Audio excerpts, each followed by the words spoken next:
بسم اللہ الرحمن الرحیم۔ آج ہم بیان کریں گے شب برات کے بارے میں۔ شب کے معنی رات کے ہیں اور برات کے معنی بری ہونے کے ہیں۔ اس رات میں چونکہ بے شمار گناہ گاروں کی مغفرت اور مجرموں کی بخشش ہوتی ہے، اس لیے اس کو شب برات کہتے ہیں۔ یہ رات شعبان کی 15ویں تاریخ کی رات ہے، جو 14 تاریخ کو سورج غروب ہونے سے شروع ہوتی ہے اور 15ویں تاریخ کی صبح صادق ہونے تک رہتی ہے۔ احادیث طیبہ میں اس کے بڑے فضائل آئے ہیں۔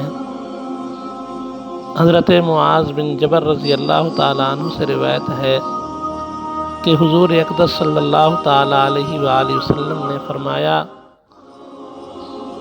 کہ اللہ جل شانہ شعبان کی 15ویں رات کو اپنی تمام مخلوق کی طرف متوجہ ہوتے ہیں اور پوری مخلوق کو بخش دیتے ہیں، لیکن مشرک اور کینہ رکھنے والا نہیں بخشا جاتا۔ بیہقی کی روایت میں یہ بھی ہے کہ قطع رحمی کرنے والے، تہبند یا پاجامہ ٹخنوں سے نیچے لٹکانے والے، والدین کی نافرمانی کرنے والے اور شراب کی عادت رکھنے والے اور کسی کو ناحق قتل کرنے والے کی بھی مغفرت نہیں ہوتی۔